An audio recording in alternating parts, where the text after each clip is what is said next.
I feel like we could certainly tighten up the money that's pouring into downtown. I think that we could scale that back a little bit and reallocate some of that funding to our outside communities outside of the downtown core. Yeah, downtown parking is a huge issue. I mean, when I got into this race, I was thinking, wow, I'm gonna knock on these doors and people are gonna ask me about some really serious things. But most people asked me, what am I gonna do about downtown parking? And I was actually quite surprised, like, wow, this is like a top priority for people.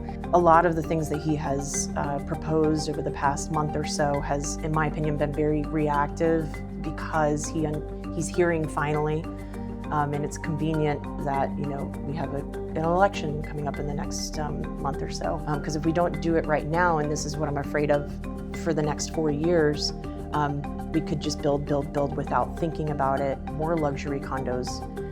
Yes, density, but again, not affordable housing. And so I think that, and then we're out of land, So at the rate that we're going at this point, I think that we will be out of land soon if we just continue to build without thought. That was Alicia Trawick, candidate for Pensacola mayor. I'm Jim Little with the Pensacola News Journal, and we'll have more from her in a minute. I sat down with 5 of the 6 candidates running for Pensacola mayor and discussed their candidacy and what they wanted to do as the city's chief executive. Former City Councilwoman Ann Hill declined to do an interview. Before we get to the interview, let's first recap exactly what Pensacola is and the role of the mayor. Despite its smaller size compared to the rest of Escambia County, the city holds a central role in the region's local economy as the hub of commercial activity. And the mayor is the chief executive of the city government and has final say over a lot of what the city does and doesn't do. In the last mayoral election in 2022, D.C. Reeves won more than 51% of the vote in the August election against 3 other candidates, in what was seen at the time as a surprising margin considering it was the first time Reeves had run for office and 2 of his opponents were former city council members. During that election, which occurred at the same time as the statewide primary races, only 15,029 people cast ballots, a turnout rate of about 36%. In the general election that followed that in 2022, city turnout increased to 57%, but the mayor's race had already been decided. Reeves is running for his second term as mayor, but it's an open question if he'll pull off a repeat of 2022 and win outright in August, or he'll face one of 5 challengers who will advance to a runoff and a broader city electorate in November. His challengers are Jermaine Williams, Alicia Trawick, Jasmine Brown, Colonel Eric Shorter, and former City Councilwoman Ann Hill. These interviews are presented with as little edits as possible to give you a sense of all 5 candidates who participated and their proposals for the city. They were filmed over the last few weeks of July and are being published together at the same time. The mayoral election is on August 18th and early voting begins August 8th. Now, here's my interview with Alicia Trawick. I'm joined now by Alicia Trawick, who is running for mayor of Pensacola. Thanks for joining us. Thanks for having me. Yeah. So I know you're born and raised in Pensacola. Right. I guess, what can you tell me about just kind of your journey to come here and run for office, I guess? Okay, sure. Yeah, I was born and raised in Pensacola. Went to Escambia High School. Go Gators. After that, I went away to college, moved out of Pensacola actually for about 10 years.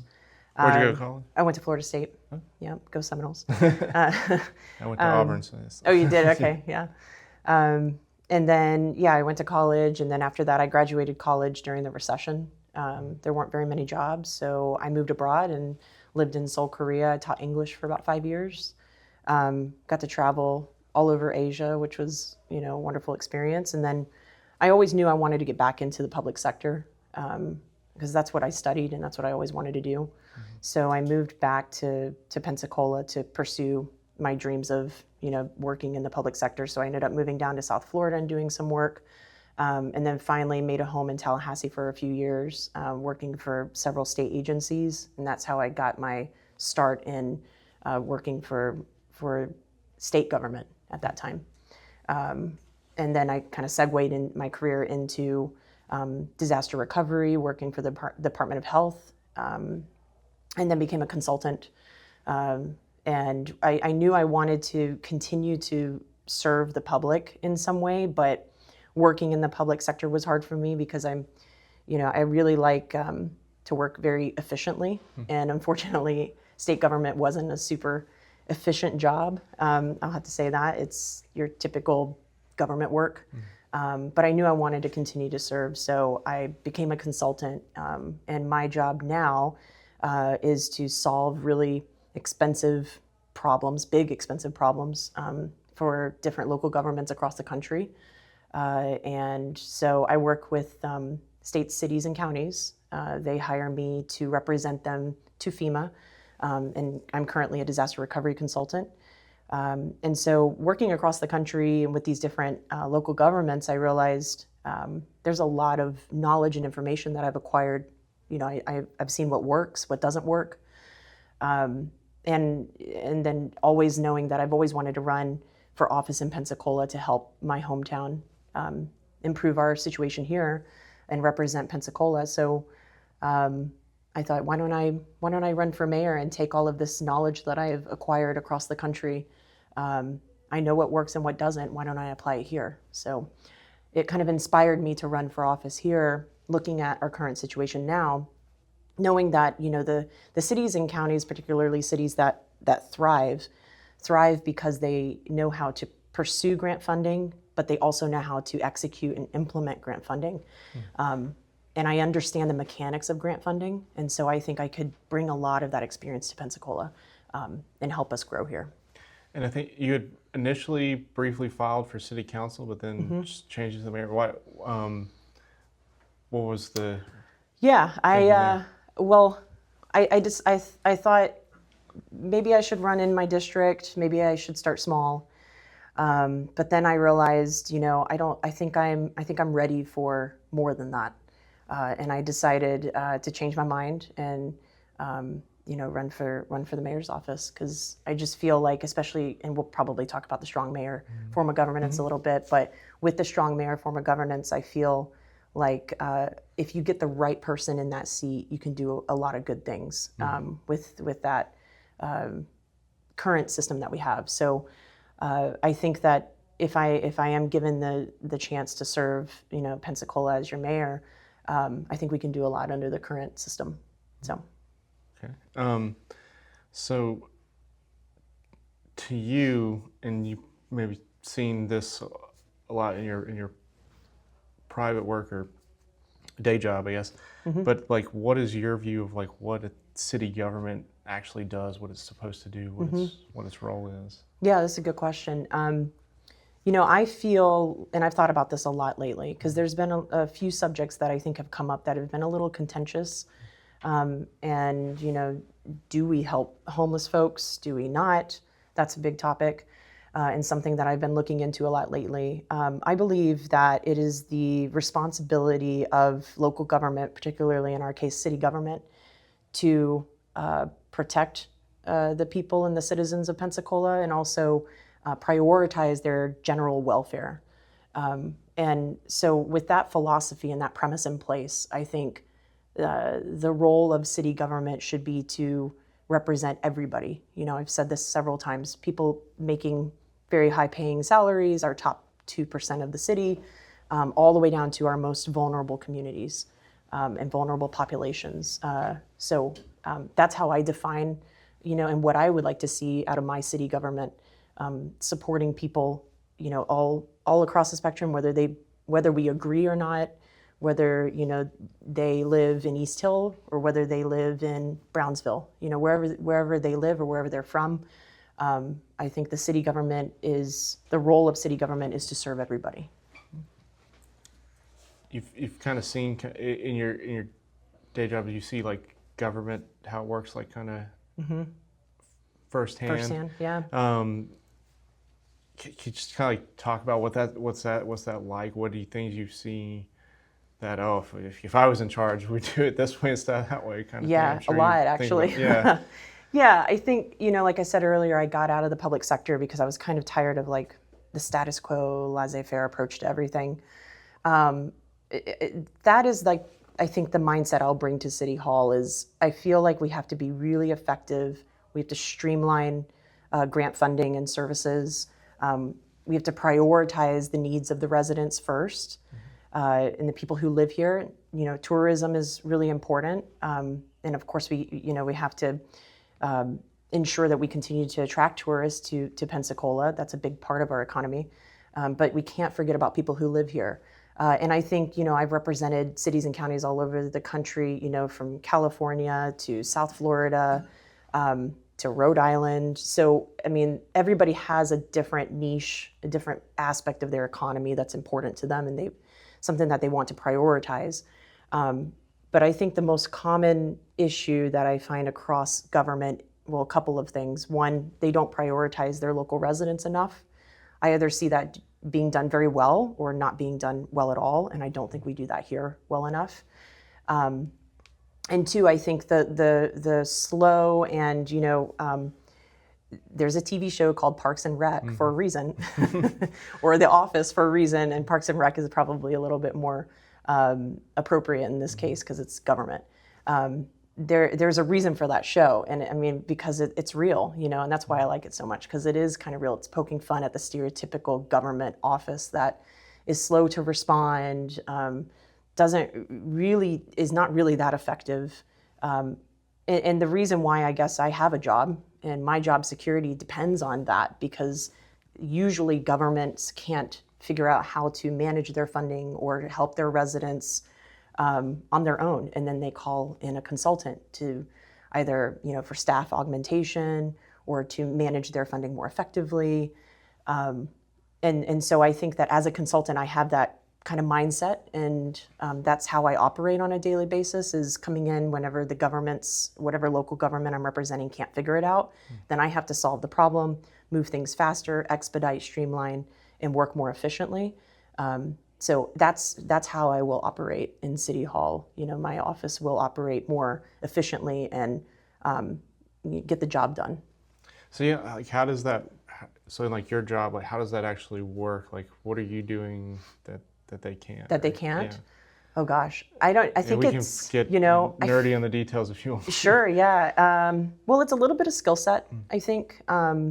A lot of times I notice whenever I'm hired on, the local government, the staff don't have the skill sets. Like maybe they don't have like the ability to use Power BI, or they're not proficient in Excel. And so these are skill sets that I've acquired in my career over time because I've had to. And so usually, and I'm a project manager, so I have a staff and a team that I work with. Usually my team and myself, we're trained on these skill sets that maybe fill the gaps for some of these local governments, that especially smaller communities where like one person is wearing multiple hats. The bookkeeper may also be like, the executive assistant to the mayor, or, and they're doing so many things that they don't even have time to train on a new program or a new, product or whatever it is that we're launching for them. So that's one, I think, skills. Two, I think, is staff augmentation. So sometimes, especially in disasters, you need to staff up quickly, but you don't necessarily need to retain that staff, because after the disaster, after you recover, you don't need those people anymore. So like, for example, when I worked in Rhode Island, I was working with them through COVID. I was launching the Emergency Rental Assistance Program through the American Rescue Plan. And that was a huge program that we were launching, actually building while we were executing it, because it was COVID and people were getting laid off, and so they weren't able to pay their rent, and they weren't able to stay in their homes. And then, of course, homeowners were suffering as well because tenants weren't paying their rent. And so we had to go like as quickly as possible. I think we launched the entire program in like 10 days. We ended up serving and helping 44,000 households in a year and a half. We spent $333 million, and I managed a team of about 128 people. 4 subcontractors were on that project as well. That was the start of COVID for me, and then we ended up helping several other state and local governments with the same program, just basically rinse and repeat, for Minnesota, Pinellas County, Jefferson County, Alabama. I was advising for the state of Delaware, state of Texas. There were, anyway, and so I think that that's a perfect example of like, COVID's not going to last forever, right? A pandemic's not going to be here forever, we hope. And so then a local government says, hey, we've only got like 10 people in our housing department. We need 128 to manage this program. But we know we're not going to keep these people long term. So then they call a consultant in, and we staff them up with contractors. And our program in Rhode Island we were actively spending money for about a year and a half. And then, of course, there's a closeout period. So it lasted all in all probably about 2 years. So, yeah, Okay. that's why they call us. Yeah. So that gives you kind of like the idea of like bureaucracy and navigating that, I guess. Yeah. From your point of view, what is there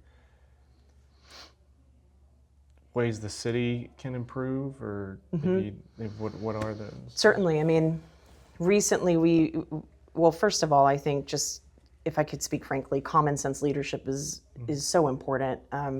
You've got Roger Scott Pool that's closed in the middle of summertime, and of course we're reopening it now, but why was it ever closed? Trash pickup, yard waste. The mayor says that they ended up actually hiring a contractor to come in and catch up on the yard waste that was behind for, a couple of months there. Why was it behind in the first place? In my role, planning and preparation is extremely important. So you need to prepare for the disaster so then you can recover less. And then you have to mitigate during what we call blue skies. And then gray skies, as you could probably tell, means there's an active storm event. But during blue skies, you should be planning, preparing, and mitigating.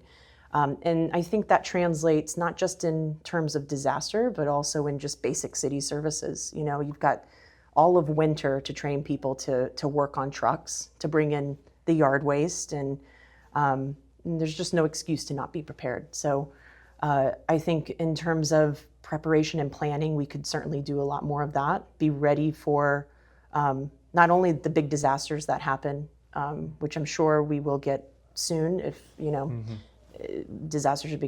hurricanes are becoming more prevalent. And those are big events, but also just the day-to-day, picking up your yard waste, recycling, keeping the pool open. Once again, actually focusing on the needs of the local residents that live here and not so much focus on downtown and tourism. I feel like that's where all of our focus has been over the past 4 years. And though it's good, and I'm happy that downtown is flourishing and we're growing, and that's a good thing. But I think that we could do both, and we can't lose our focus on the communities that really need it. So yeah, I guess with things like the trash pickup, I think that's what on your website, that's one of your platforms, is just improving basic city services. Right. I guess how do you think it's a management issue, or is it a funding issue, or what kind of specifically? Sure, absolutely. I think it's a management issue, 100%. We've got a plentiful city budget, over $300 million now, and then to turn around and spend, I guess it was close to $200,000 on a contractor to come in and bring extra trucks. That's wasteful spending. We didn't have to do that, I think. So it has nothing to do with funding. And in years prior, we've been able to keep the same amount of funding allocated to the yard waste, to the trash pickups, and still be there on time, be effective with the scheduling. To me, it's not a funding issue at all. I think it's a complete lack of management in planning. Yeah. What are so there's some other issues on your platform, on your website, like about downtown parking and restoring public trust in the city. I guess do you want to kind of talk about those? Sure. Each one, or yeah, sure. Go into downtown parking is a huge issue. I mean, when I got into this race, I was thinking, wow, I'm going to knock on these doors and people are going to ask me about some really serious things. But most people asked me, what am I going to do about downtown parking? And I was actually quite surprised, like, wow, this is like a top priority for people. And I think they're right. I mean, it's confusing, it's expensive. It makes it downtown, this beautiful downtown that we've built, now inaccessible to people who feel like they can't come because they don't want to pay the expensive fees, or they accidentally park in the wrong lot. There's all these different vendors and apps. For our senior population, I've heard many times, our seniors are saying that they can't figure out the app. There's not enough regular parking for them. Parallel parking is tough. And I think if we are listening, if leaders in our city are actually listening, the problem would have been resolved years ago. Or, you launch a program, you get the feedback and say, okay, this isn't working out, and then you make adjustments. But the mayor has let this go on for years now. And just last week, I think, or a couple days ago, he said that he's going to finally give some relief to seniors and say $10 a month for parking. Coincidentally, after all of us, especially me, has launched our campaign and talked about this in our platform. My solution has always been, from the launch of my campaign back in January, we've talked about creating a decal program where folks, everybody, all of our local residents can just slap a decal on their car. And like I've said in the past, I would love to promise free parking. I just don't think that that's feasible. If it is, great, let's do it. But I don't like to make promises that I can't keep. And so I'm never going to do that. I'd like to under-promise and over-deliver, I guess. But I do think that it is possible to have a decal program where we can remove the apps, create more parking infrastructure. But another thing that I'm proposing is really enhancing our public transportation system. Right now, we really don't have a great system. I mean, it's the ECAT, the buses that we have, that we've always had. People are telling me, I actually just spoke to somebody the other day that said that it took them an hour and a half to go from Fairfield to Langley on a bus when it would take me 15, 20 minutes to drive there. I just think that's unacceptable. We've got to do more for our local residents. And nowadays it's becoming more expensive to own a car. It's also expensive to park downtown. If you have buses running in and out of the urban core more frequently, people can access downtown by not having to park or take a car or own a car. But it's more than that, right? Like it's an economic tool. Public transportation helps a city thrive. You've got people on one end of the county or the city, and they're trying to find a job, but they don't have a car, and they're very limited to where they can walk or where they could take a bus within 30 minutes. And so then their employment opportunities are very limited. If we open that up and said, hey, you can get anywhere in the city in 30 minutes, then they could think, okay, well, maybe I'll go work on the other side of town. I can get there in 30 minutes, and I don't have to own a car. It helps them offset some of the costs that are rising and makes life more affordable for them. So yeah, with ECAT, I guess it's under control of the county. Yeah. So how would you navigate that? I believe the city, there's a portion of the gas tax that's collected that would otherwise go to the city, and they send it to the county because the county right, exactly. manages ECAT. Do you think the city should take over ECAT or no? I think the city should partner. And I've actually asked the director of ECAT if we could have a conversation about it, because I think it's really important and valuable to partner with organizations working on the ground. County is no different. We have to be good partners and work together. I think the county is doing what they can. I'm not being hypercritical or anything of what they're doing. I just think that if you have somebody like me who understands how grants management works and how to pursue grant funding and get it and actually really make it work for a community, then I think you'll see the city of Pensacola transform a lot. Because with $300 million sounds like a lot of money, but when you're operating an entire city and then with the property tax cuts that might be coming in November, it's really not that much money.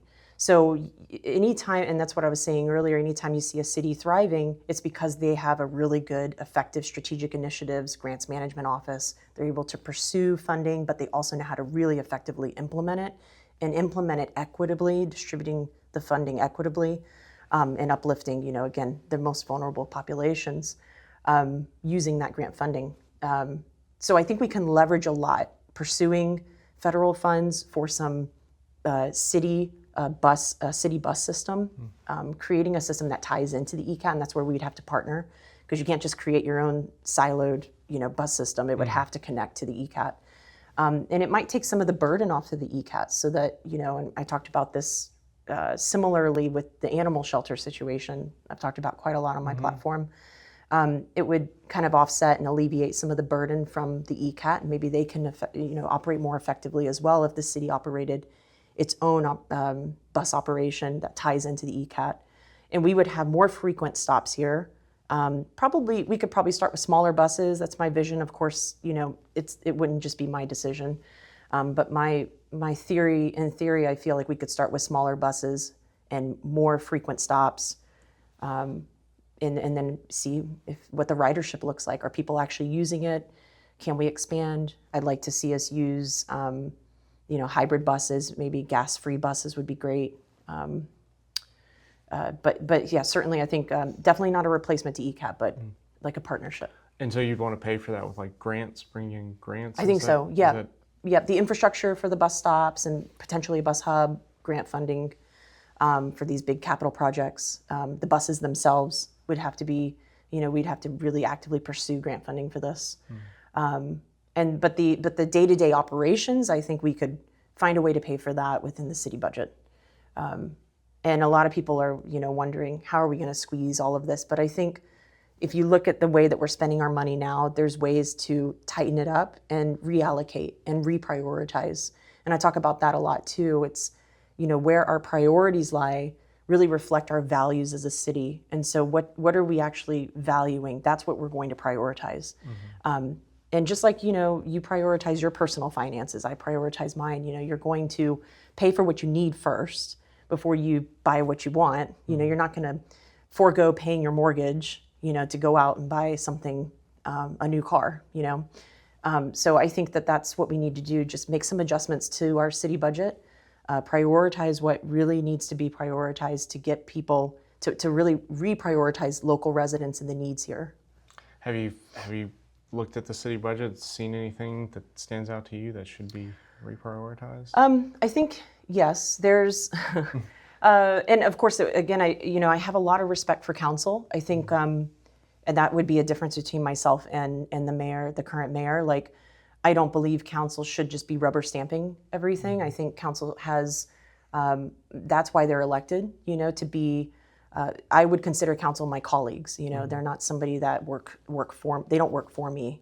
We work together to make the city better. And so I would have, a lot of respect for what they have to say in their opinions on the budget, and where they think the money needs to be spent. And, most of the people in those seats will have been in those seats for a lot longer than I've been working in Pensacola city government. So I think, the answer to that is really just, I like to collaborate. That's how I manage my teams now in my day job. And I think that that's the right approach. Ask questions. How can we make this better?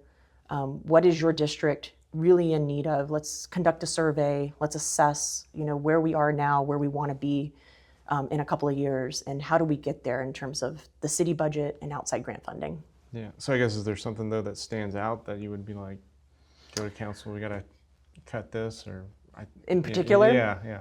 I think that I feel like we could certainly tighten up the money that's pouring into downtown. I think that we could scale that back a little bit and reallocate some of that funding to our outside communities outside of the downtown core.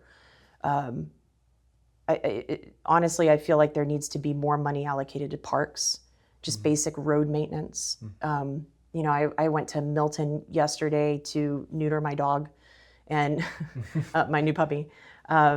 And I was driving on the roads there, and the roads are really nicely landscaped and really well maintained, and the grass is cut, and it just kind of gives you this sense of pride when you're driving. Like, okay, I like this place, and I'm going to take care of this place, and it's important that I live here. And I think we need to kind of reinstill that sense of pride in our communities. So I think money from downtown could certainly be moved into like our parks and recs, our road maintenance, landscaping. Someone told me there's fake flowers downtown. Oh. I kind of want real flowers.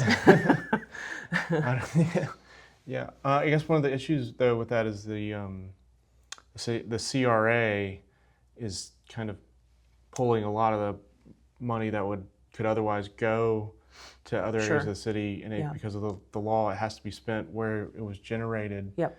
So there's, And they're talking about expanding the CRA yeah, now. they're talking about Yeah. expanding it to, it would basically be half the city, Mm-hmm. which I guess would open up that funding to a bigger area. But I guess have you looked into how you navigate that? Because a lot of the money that goes to downtown has to be spent downtown. Right, exactly. It's earmarked or allocated. Yeah.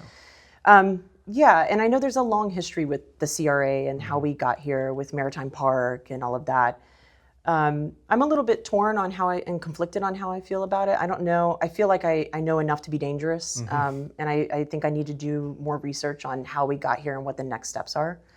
But from what I've heard and what I know, the CRA in Pensacola does not operate independently. That is an issue, in my opinion. When I work with these cities and counties, before I was in disaster recovery, I actually worked in community development. That's how I got my career started in Tallahassee. I worked for the Department of Economic Opportunity, and I worked in their planning office. So I managed grant funding for rural counties in the state of Florida, and I would travel all across the state of Florida and do like surveys and assessments and give them money to understand their needs and their unmet needs and what they need to do to get to where they need to be and to check the boxes on their strategic plan and that sort of thing. But one thing that I always noticed, and in a lot of these kind of smaller rural towns where there's very small population, you'll see where council or their administration sits on the CRA. But not in these larger cities. Like, once you start to get bigger and you're growing and you're getting a lot more of a city budget to manage, the city is getting more sophisticated. I think that at that point, the CRA really needs to function independently. I'm not really sure why we have council members sitting on our CRA board, particularly since we know that the mayor communicates with our council members. And so it's a little bit of a conflict of interest in my mind. And I think that if we want to grow equitably and we want to grow respectful of all of our communities in Pensacola, we have to fix that. I think it needs to be an independent board, independent from council, independent from all city leadership, so that we can make sound decisions about how that money is spent. Yeah, there's been council members who have said that, and it's always never gotten enough votes, I guess, to change it. So sure, right. And then, yeah, I guess with the strong mayor, right, that would be something I would certainly look at. Yeah, and under the previous mayor, not the current mayor, they actually voted more of the power oversight away from the CRA. They put it as basically an office the mayor controls. Yes, essentially. Exactly, right. So, it's almost like a discretionary fund at this point, is what it feels like. But I don't think that was its original intended purpose. And CRAs across the state that I've worked with, I've really only worked in Florida and with community development when I worked for the state. But I've seen like the most successful cities, the way that they operate is typically an independent board. Yeah. So you brought up the animal shelter. There's kind of the same issues there as with the ECAT discussion, but I guess what do you think why is there a need, do you think, for a independent or city-run animal shelter as opposed to the counties? Yeah, and I don't know if I'm there yet with the animal shelter from the city. I think that right now we're looking at what I'm envisioning is a low-cost spay and neuter clinic, starting there, and then maybe we could grow into a shelter. But I think the issues that we're having in the county shelter, where they're overcrowded constantly, they just I visited John Robinson, the director of the animal shelter, the other day, and he was really welcoming and gave me a great tour.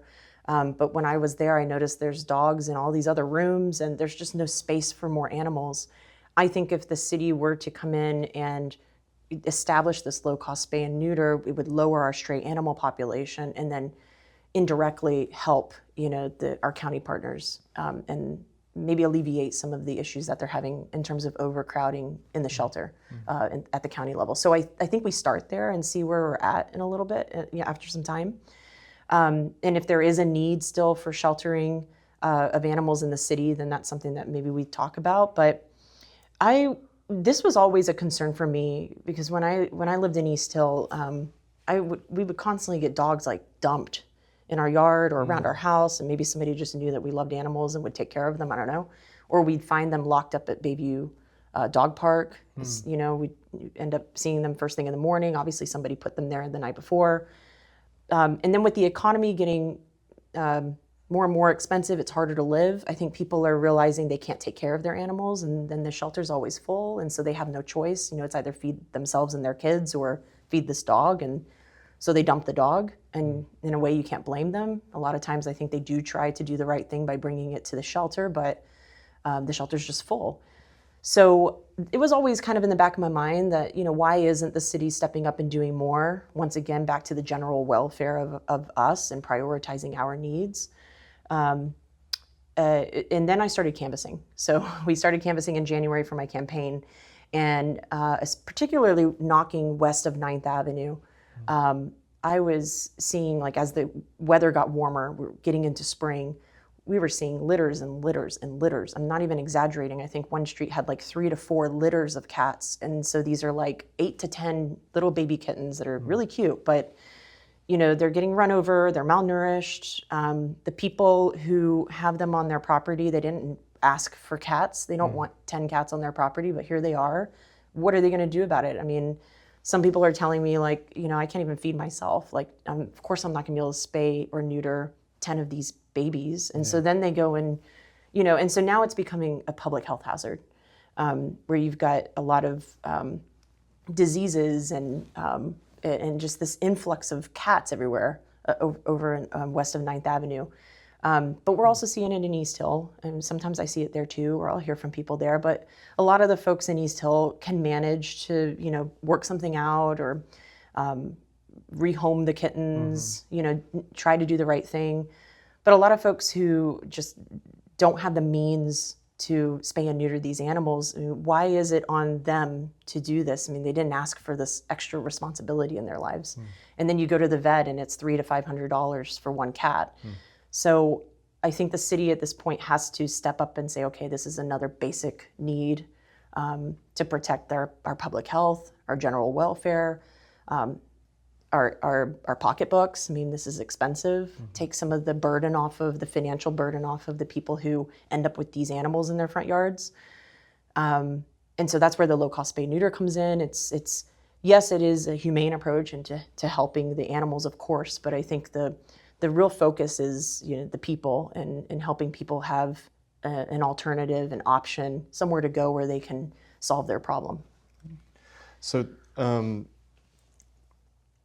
do you think that's, like, picking up on that, like where you kind of maybe thought it was a problem and then seeing it actually, since you've been campaigning? Sure.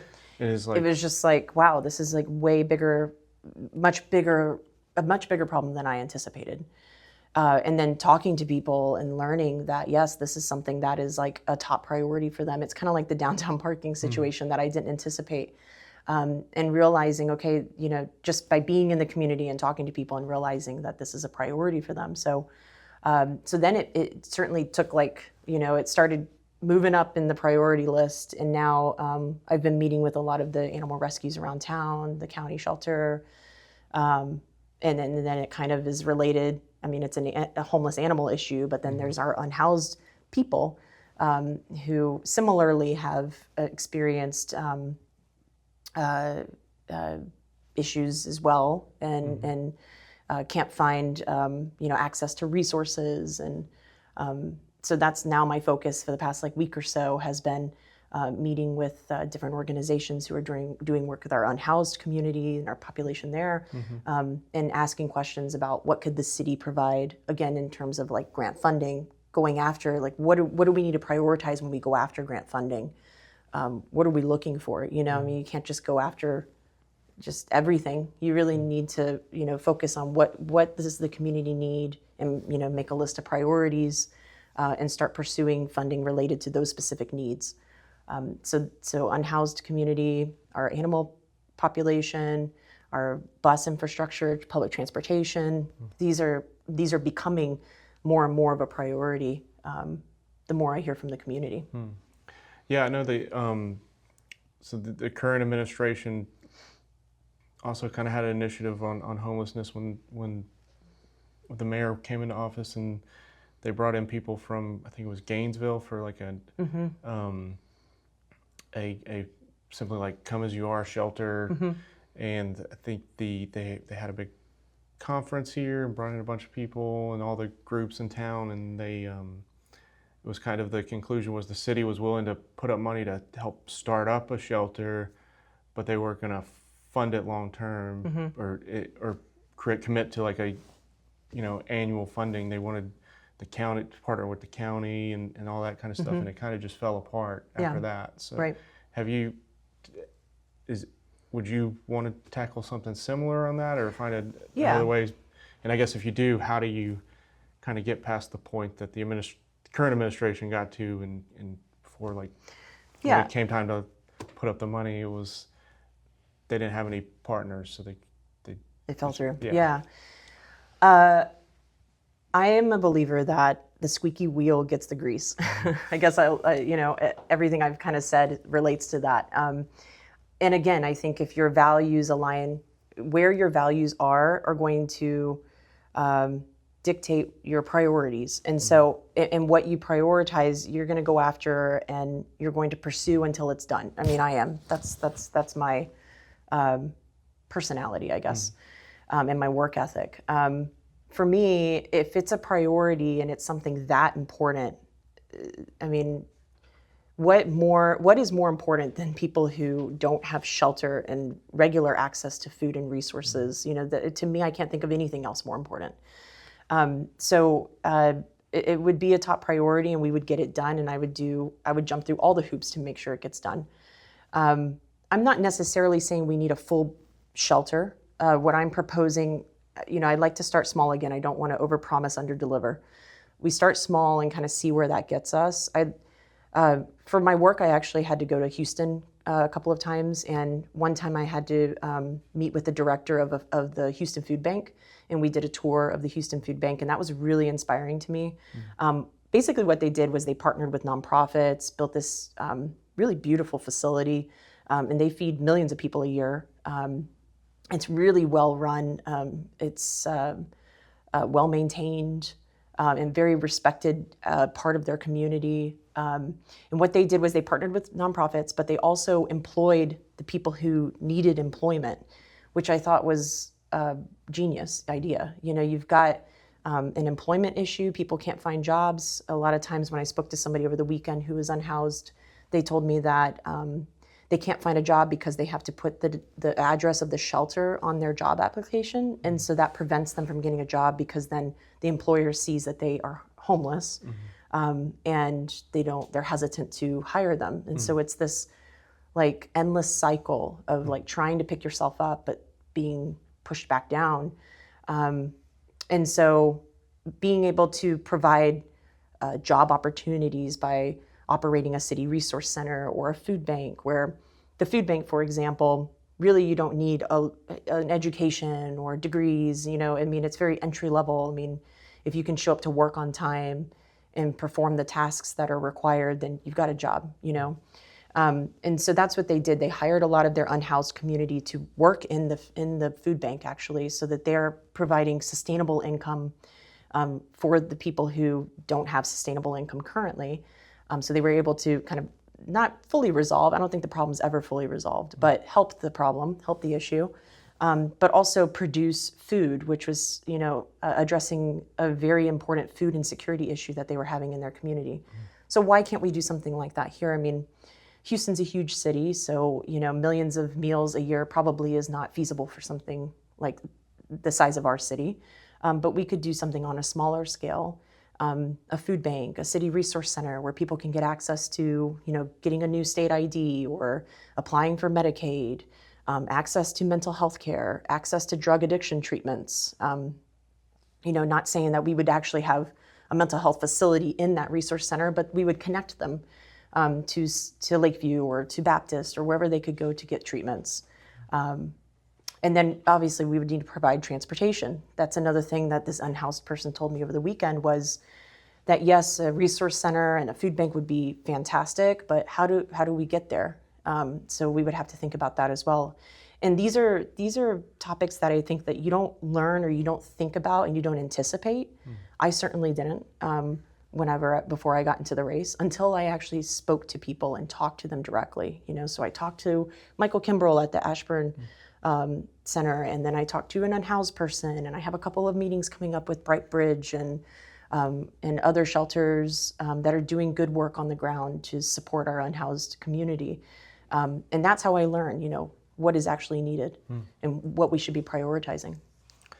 And then the other thing I wanted to ask you about, though, was on your website about you have a thing on there about the natural resources, the tree ordinance, strengthening that, and Yes. and Very important. thoughtful development about that. And I guess on the tree ordinance, I know the city is looking at increasing the fines for cutting down the trees. I know that's an issue you've advocated for. Yeah. I guess what other changes would you do to the tree ordinance?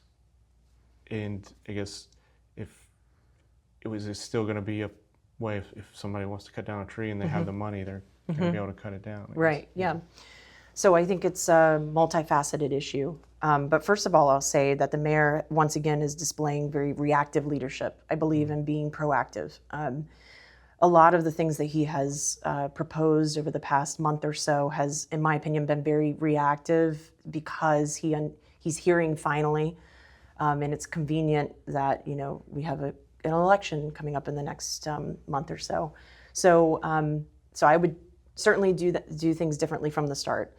But in terms of the tree ordinance, I think it's there's a couple of different ways. I think that a couple of different aspects of our approach that are really important. So like you said, we raise the fines. I mean, to some of these billionaire developers, it's still easy for them to pay it, even if we raise it to $10,000 or whatever it is per tree. If long term they're going to make more money off of the development than the fines that they're paying, they're still going to do it. So I think that, I think in terms of the heritage oak trees, they are a representation of our city's natural history. They're just as important, in my opinion, as our historic homes and our historic structures. They should be protected. And I think that we're seeing a lot of these heritage oak trees being destroyed and pulled out of the ground, especially in our East Hill neighborhood, so that we can build these new, nice, fancy houses.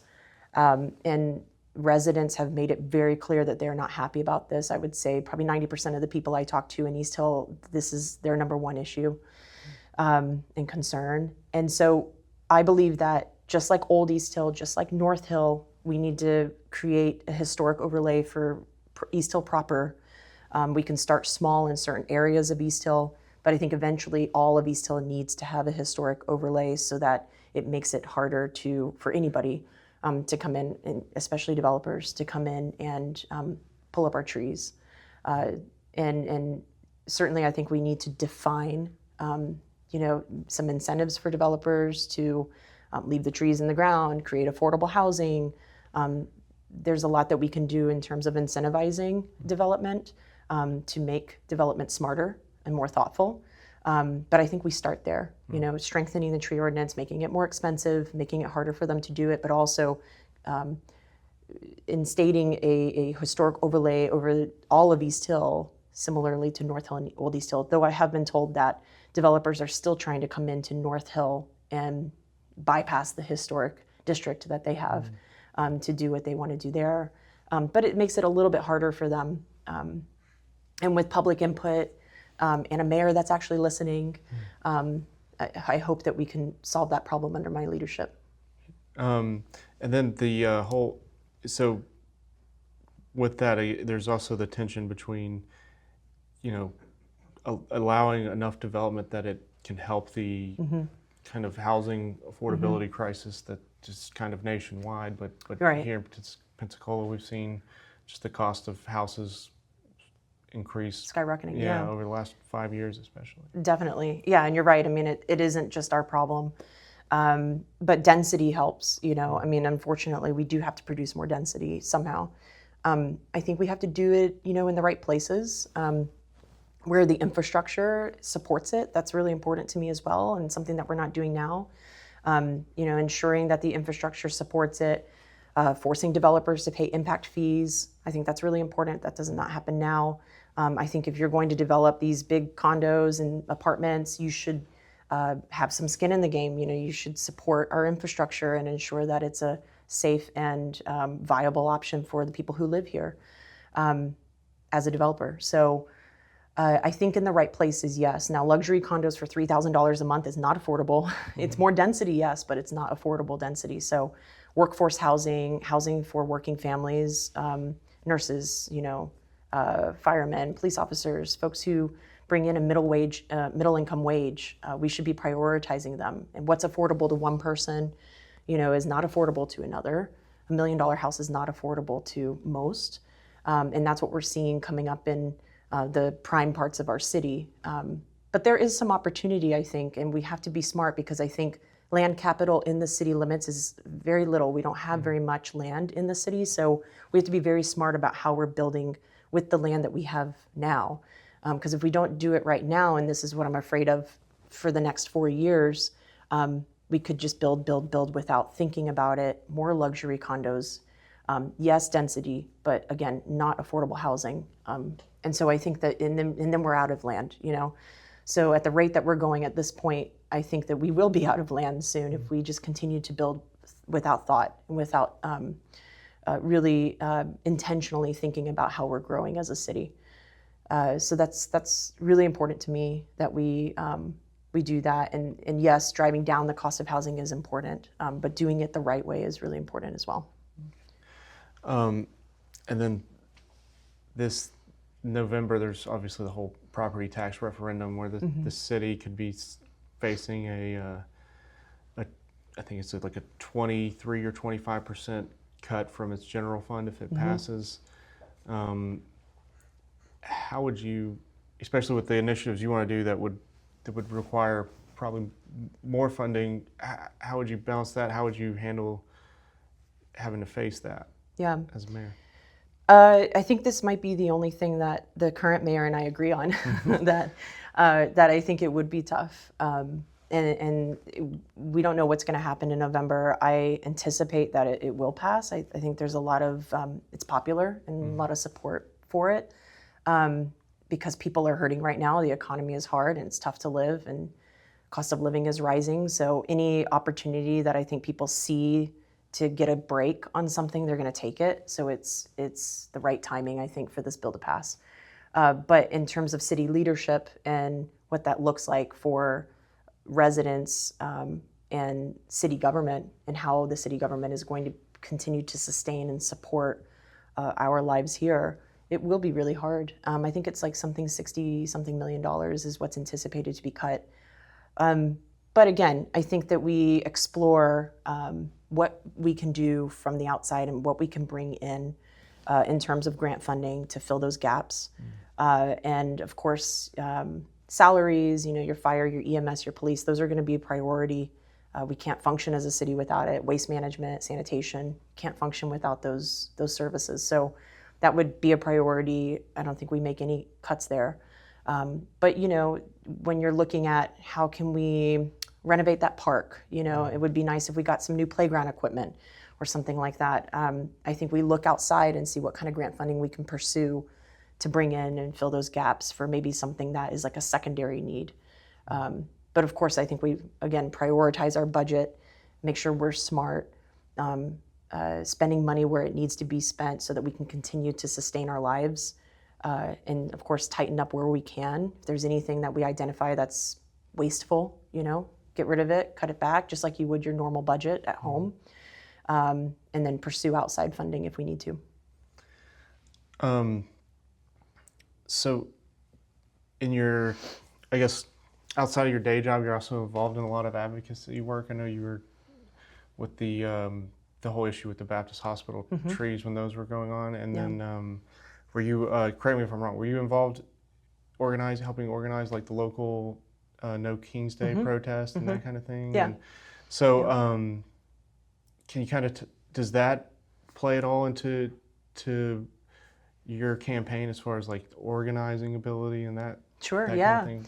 Yeah, I think so. Maybe not in terms of like organizing protests and that sort of thing, but prior to getting into the public sector, I worked for many different candidates and organized different campaigns. And so I have a lot of experience campaigning, and I think that that has really helped me a lot, honestly. I mean, like I said, we've knocked on 12,500 doors at this point. That's half of the city. We've gotten over 700 yard signs out. We've really made an effort to mobilize in the city limits and really get my name out there, because in January nobody knew who Trawick was. So name recognition was really important for me, and we had to go after it. So it's not an easy thing to do, though. Mobilizing grassroots. I started my campaign with $0 in the bank. Now we've raised around 27,000 with a $105 average donation, which is incredible. I'm really proud of that. It really shows the community is putting their support behind me. But it's not easy, and you have to have volunteers, and I'm really lucky to have a really good volunteer team that's helped me every step of the way. I mean, we do all sorts of things: phone banking, canvassing, delivering yard signs, looking at data, managing my social medias, writing thank you cards. I mean, there's all kinds of little things that happen in the background that people don't realize that are time consuming. And it's all tasks that I couldn't do by myself. There's absolutely no way. I'm already so busy, managing a campaign and working full time. But yeah, it has definitely helped to have that campaign background, because that's one thing I don't have to really, stress about, because we kind of understand what we're looking at in terms of our strategy and our approach. Being a candidate is stressful. I've never been a candidate before. I mean, this is the first time I've done that, and so that's a new experience that has taken, a little bit of a learning curve for me to kind of settle into the role. Yeah. Do you think partisan politics will play a role in this race at all? I know that I looked at the data. I think some people are surprised when they see this, that the Pensacola, the city limits itself, is more of a 50-50 city. It's Kamala Harris won the city in 2024. Rebecca, Gabe Alamont won in the same year, and then Rebecca Jones in 22 won the city, but that same year it went for Rubio. Right. And so there's a large portion of the voters that will swing either way, I guess. Is that do you think that's going to play a role in this election at all? Do you think, and are you building your campaign around that at all? Actually, no. It's surprisingly no. Yeah, I before I got into this campaign, I think I always thought that everything was kind of partisan, or everything was one way, or black and white, or one way or the other. But the one thing that I've learned the most, I think, from this campaign and knocking on doors and talking to people directly is that, our community is so diverse, and we have people who think, this side of the political spectrum, but also this side of the political spectrum. And, I think the nonpartisan mayor's race has been nice. It's like a breath of fresh air, because, I've been able to talk to somebody, and we start off kind of on the same page. We're talking about, we're not getting into political culture wars or partisan politics. We're not talking about anything like that that's happening at the national level. We're just really able to talk about and connect and find commonality in shared values over yard waste pickup, or whether we should prioritize the needs of our most vulnerable, or does downtown really need to continue to be improved, or should we start reallocating money and being more equitable with our spending. I've had a lot of really great conversations with people on the opposite side of, my political beliefs, on the same side as my political beliefs. I consider myself pretty moderate anyway. I've always been I believe moderation is the way to go for everything, especially in politics. I think when I'm elected, I'm going to be a mayor for everybody. I have to represent everyone, whether I agree with them, disagree with them, whether they agree with me or not. And so that's a priority, and the only way I think to accomplish and achieve anything is to be able to come to the table and collaborate. And I think if you have a leader who's in the middle and can see both sides and hear both sides and then find commonality and a way to compromise to find the best solution, that's what I want out of my leader. So no, I don't think partisan politics has played much of a role in this. I think I've been able to really connect with people from all sides, and I think that everybody is going to be doing their research on their best candidate, regardless of whatever they're registered as, and making the best choice. Okay, yeah. And I guess if this goes into a runoff situation, do you think that might change things up, or just what are your, when you're thinking about that? That's an interesting question. Maybe, but I still think that people are going to look at personality, our ability to lead, work experience, and I'm just thinking of myself in a runoff with DC, for example, our current mayor. In terms of personality, we couldn't be more different. I feel like for me, my leadership style, I lead with empathy. I have a good sense of humor. Don't take myself too seriously. I leave my ego at the door. I'm thinking of, how I manage my teams currently. And so I think we are very different. For me, words are very important. I believe that, I live by this philosophy that people may not remember what you do or say, but they're always going to remember how you made them feel. And I think that is just number one, so important. I think you have to always remember what you're saying and how you're making somebody feel, and making sure that you're always representing people fairly. So personality, and I think that they're going to look at, work experience. I think I bring a lot to the table in terms of work experience and grants management. My background with the public sector in my current job, working as a disaster recovery consultant. I think that a lot of people are going to see that and realize that the city could really benefit from that work experience and the skill sets that I can bring. So yeah, I think it's going to be interesting, but I don't think we'll go back to partisan politics. I do think that people are really going to evaluate us as individuals and who we are as people and what we bring to the table. Okay. And then, I guess last thing is, do you want to maybe just give a 30-second, 60-second kind of pitch on why people should vote for you? Sure. I think that, like I said, I think, leading with empathy and listening is so important. I know that sounds super fundamental and really basic, but I don't think that that's happening now. And having actual respect for people and their ideas, and being collaborative and understanding that it's not what I want. I live comfortably. I make a comfortable living for myself. I don't have to be the mayor of Pensacola. I'm doing this because I want to, because I think that I can bring change to the city.